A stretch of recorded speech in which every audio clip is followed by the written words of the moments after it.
Hi, we're here today to start looking at Tao Te Ching chapter 10. Tao Te Ching chapter 10 is actually quite deep, and it would be a disservice to go over it quickly in half an hour. So we're going to go over it in parts. And I'm going to be using two translations. Of course, I'm going to use the translation by Regina Akers. And then I'm going to use this translation called The Wisdom of Lao Tzu.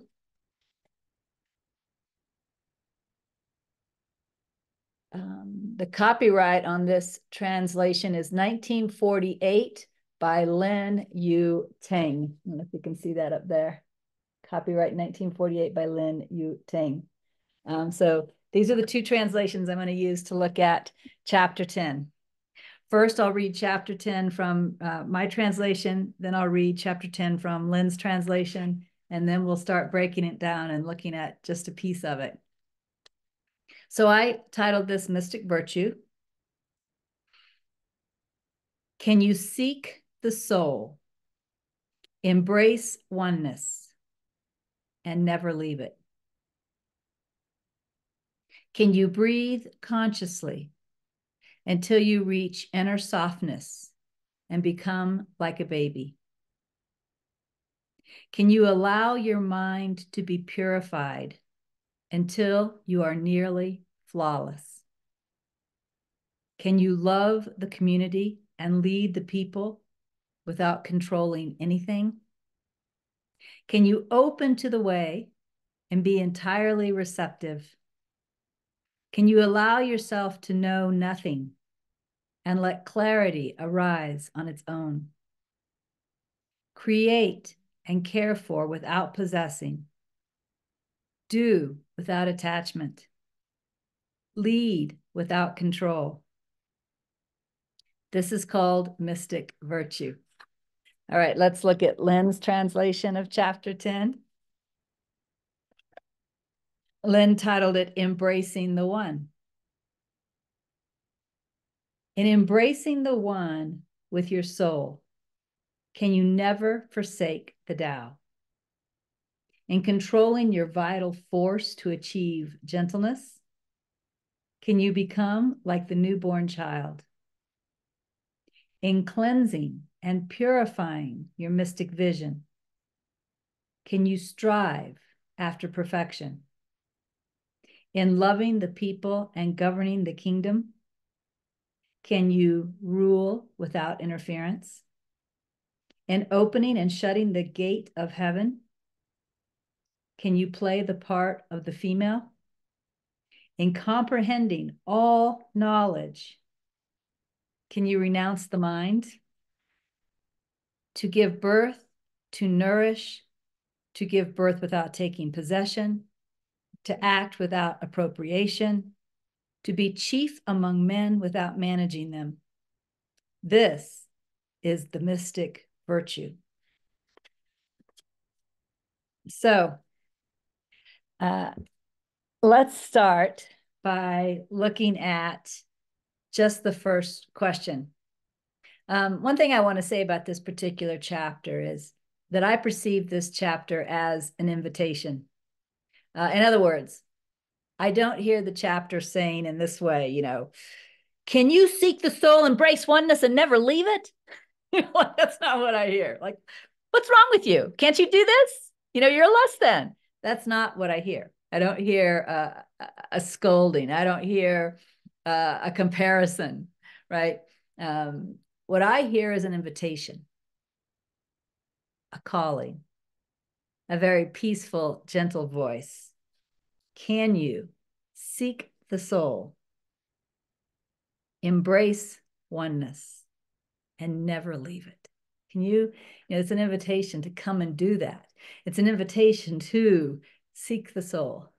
It's an invitation to embrace oneness.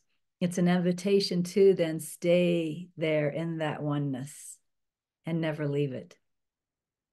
Can you seek the soul, embrace oneness, and never leave it? That's the only line we're going to really look at today, because there's quite a bit in that particular line. The first question might be, what is to seek the soul? What is the soul? I think some other good words for soul here are the heart, the center, the real. So much of our life is surfacey and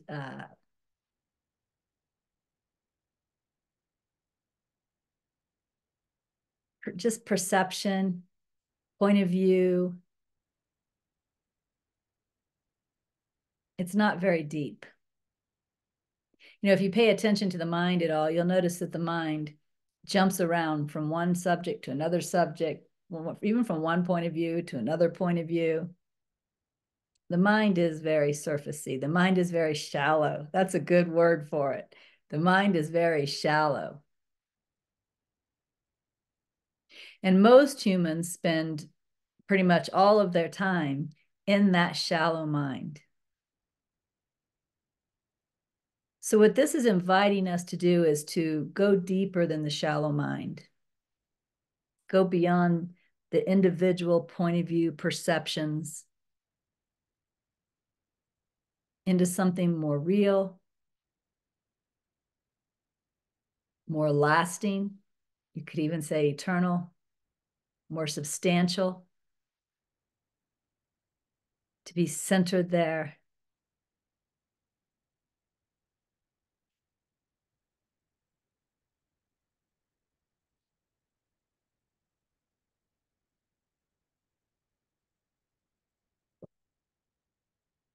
So how do you do that? Well, I think the second line, which we'll look at next time, is going to be helpful.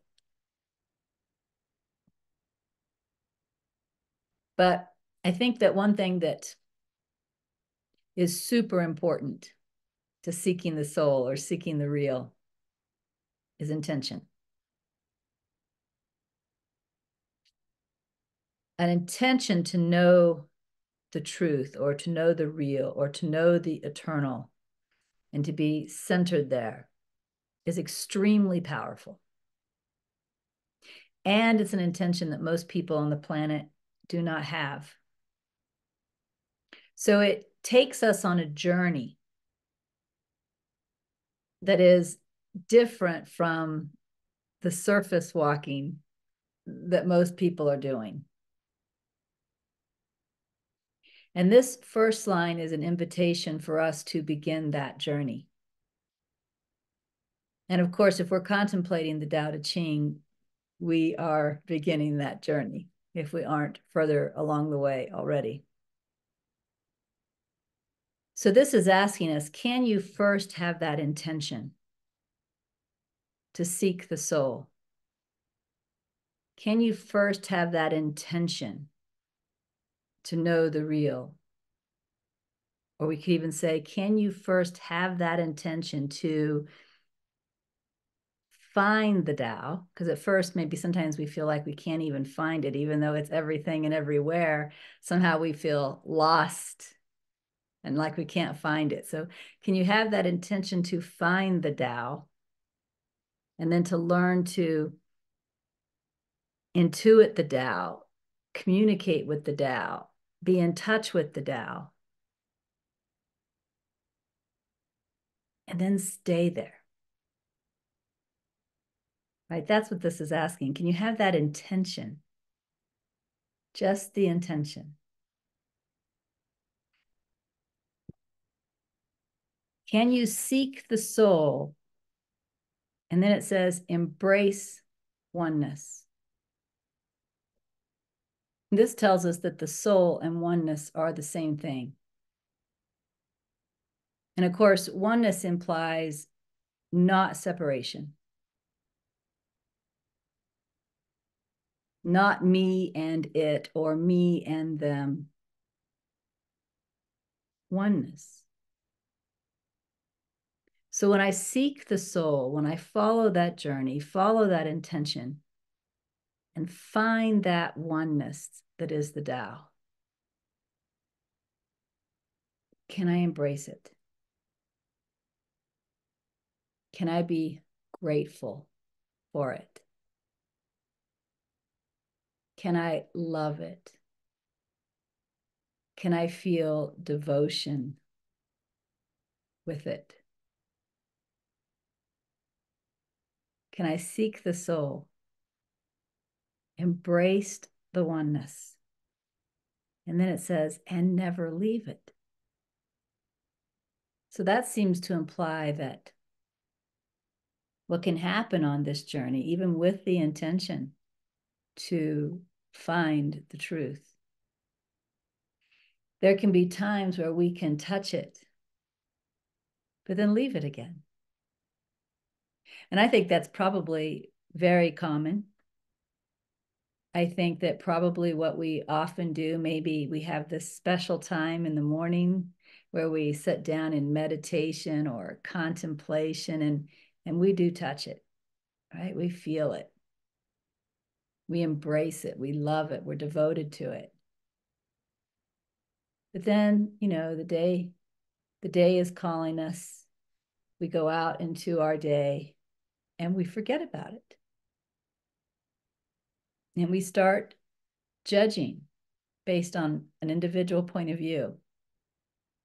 We start wanting things our way, and we have grievances against people who seem to be in the way of our way and all of that other stuff.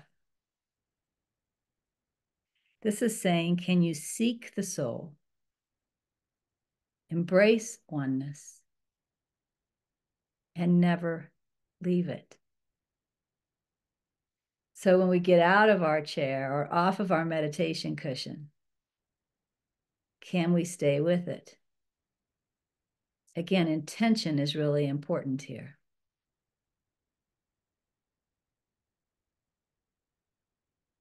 My experience is that when we first start with this intention, there's a lot of slipping and sliding around. A lot of times that we forget. We may even go hours and hours and even forget our intention to stay with it, not even think about our intention to stay with it.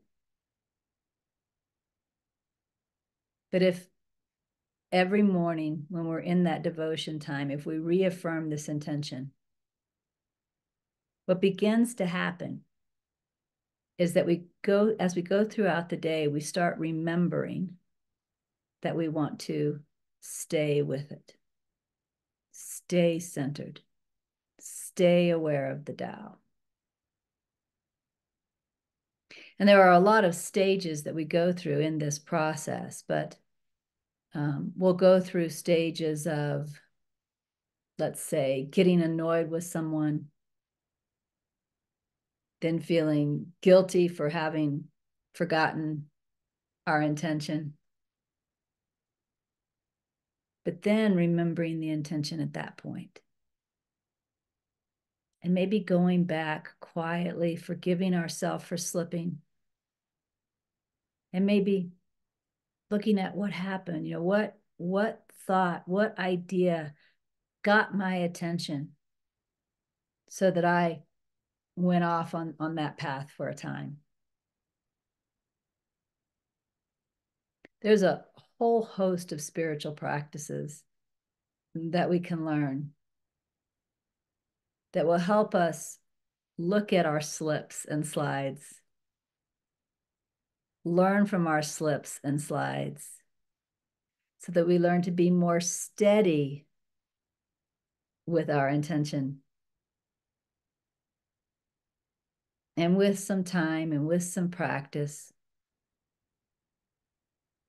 eventually we start finding ourselves there with that intention throughout the day and not really forgetting anymore.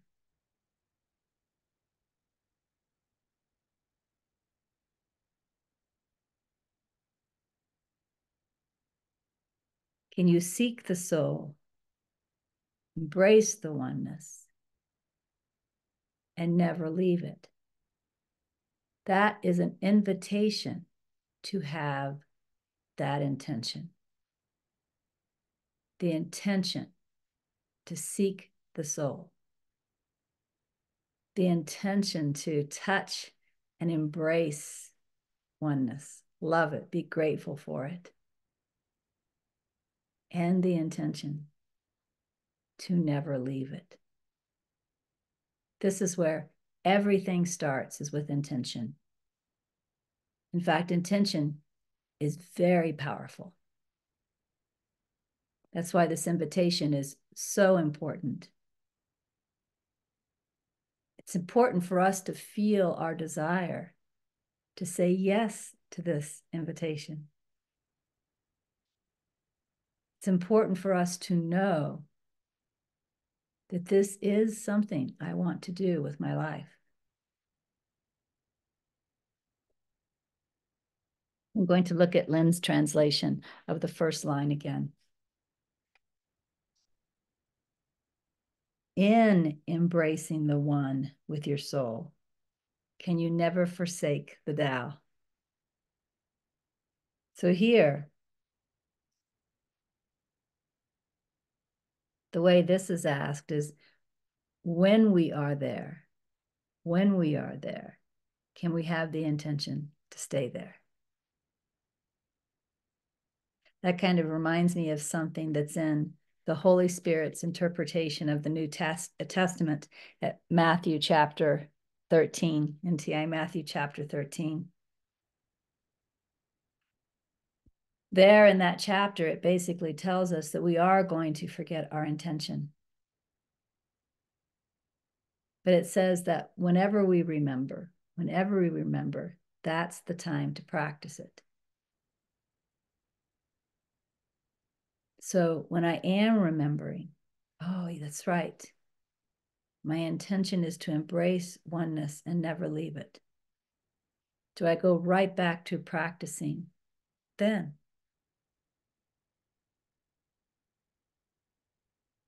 If I practice every time I remember, the remembering itself extends.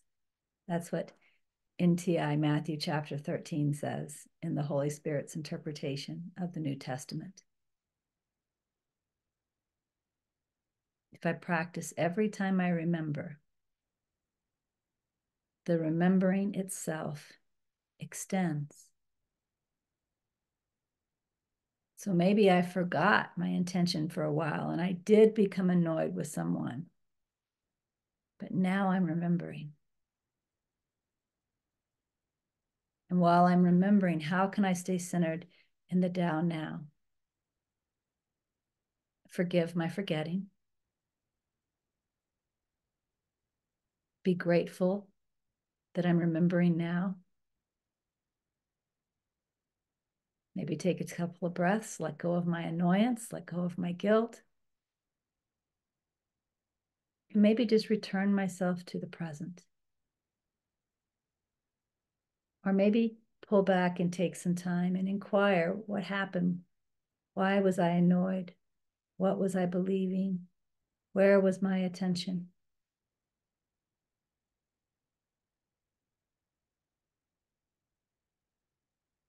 When we are remembering, what we are to do will come to us. And again, if we practice every time we remember, the remembering itself will expand, will extend, will remember more.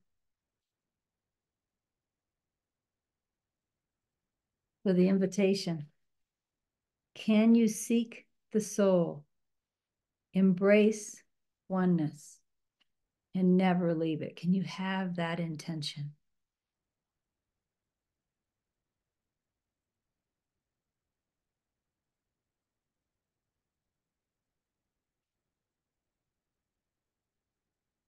You know, one thing that I want to say is that I know a lot of people who do have that intention.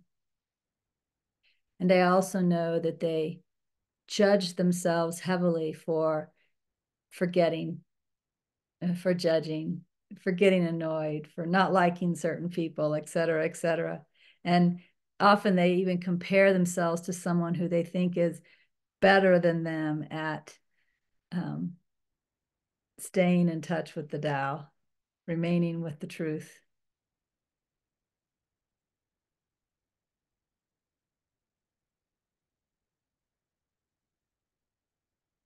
It's important to realize that the intention is very pure, meaning that the intention itself does not judge us for slipping away from the intention. So when we are truly in touch with our intention, there may be a desire to learn from our slip, but there's no judgment of our slip. If you look at a child that's learning to walk, a baby,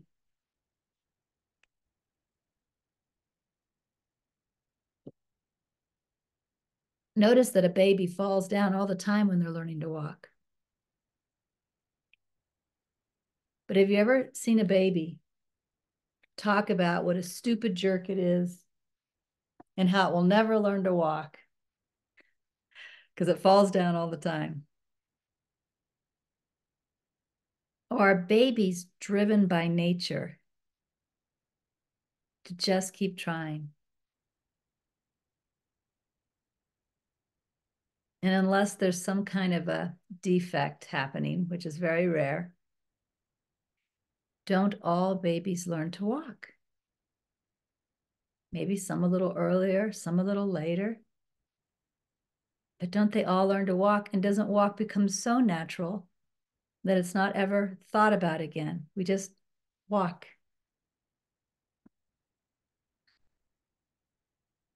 That same nature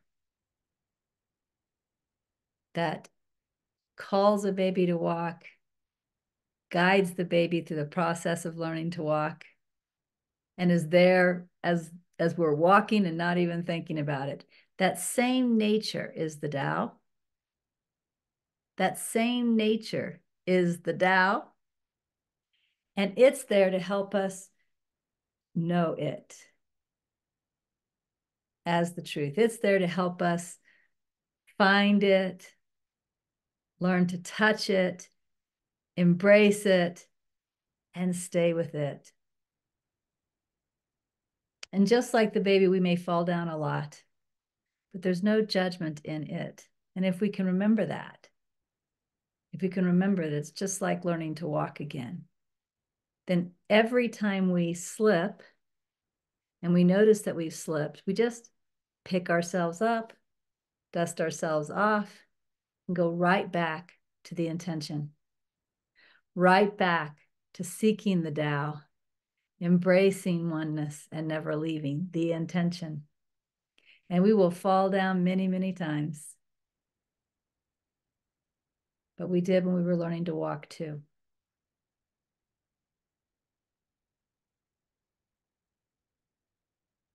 So I think the assignment to follow this video is the assignment of contemplating our desire to hold to this intention.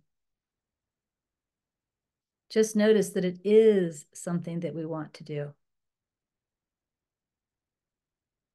And to recognize that in our mind's judgment, we're not going to be perfect at holding the intention. And remember, we weren't perfect when we were learning to walk either. But we did learn to walk, and we will learn to remain centered in the Tao. Just contemplate this. And if you want to start practicing, then what you can do is continue to practice by noticing self-will. Notice when you find yourself wanting something your way or wanting credit where credit is due by God, wanting to be noticed, wanting to be cherished, wanting to be respected, wanting to be seen.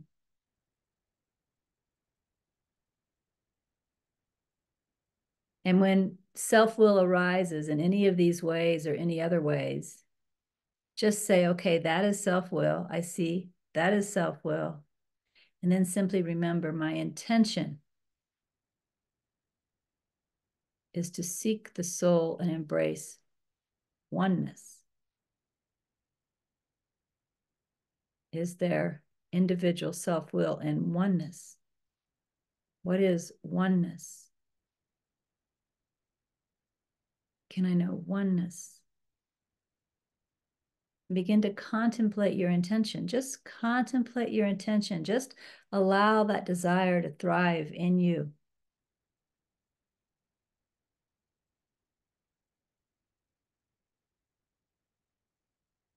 I guess that's it for today. I'll just read this line to you again.